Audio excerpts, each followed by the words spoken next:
Bonjour à tous. Aujourd'hui, je voudrais vous parler de dopage au féminin. Voilà, depuis quelques années, nous voyons de plus en plus de femmes fréquenter les salles de musculation et faire de la vraie musculation avec des vraies charges, des poids, des haltères et des entraînements très cohérents. Cela dit, c'est développé avec cette pratique féminine tout un réseau de dopage. À savoir que les femmes se dirigent pour certaines vers de la compétition de culturisme en catégorie body fitness mais aussi en catégorie bikini et certaines sont aussi sujettes à être enclins à regarder et à être sur des réseaux sociaux. Tout cela provoque un engouement à la performance.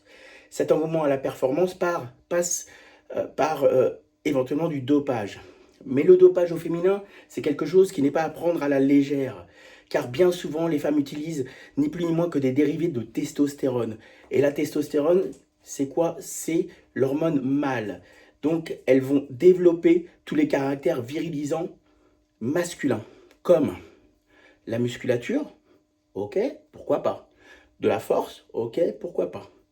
Mais aussi une alopécie, c'est-à-dire elle se clairsemment au niveau du cuir chevelu, de l'hirsutisme, des poils qui poussent bizarrement partout, mais aussi une voix qui se transforme due à l'épaississement des cordes vocales, mais aussi une peau épaisse, éventuellement aussi de l'acné, et puis un clitoris qui va se développer en gonflant.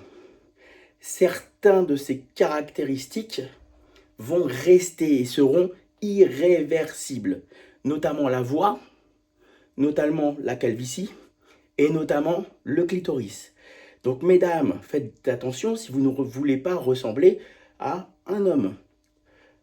L'heure est aux non-genrés et aux transformations de tout genre, mais je ne sais pas si c'est votre souhait. Les produits les plus fréquemment utilisés chez les femmes sont la Navarre. La Navarre, c'est des petits comprimés dosés à 20 mg et qui sont ingérés par voie orale. Ces comprimés-là sont toxiques pour le foie. Il s'agit d'alkylé 17. L'utilisation de ces produits doit être à surveiller et surtout, il ne faut pas dépasser 5 à 6 semaines maximum. L'utilisation de diurétiques est à prendre aussi avec beaucoup de pincettes.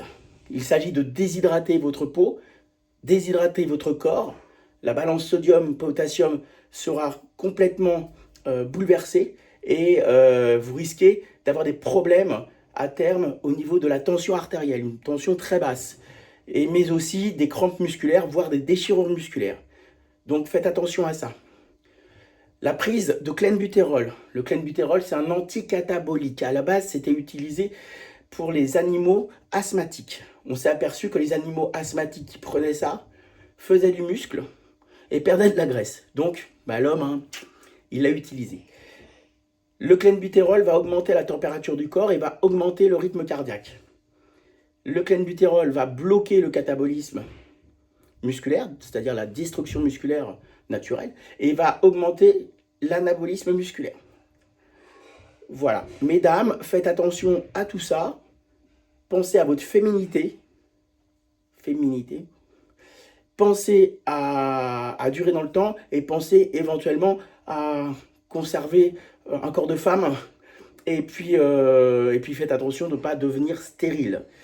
Voilà, la vidéo est terminée. J'attends vos commentaires, actionnez la cloche, abonnez-vous et bien sûr partagez cette vidéo.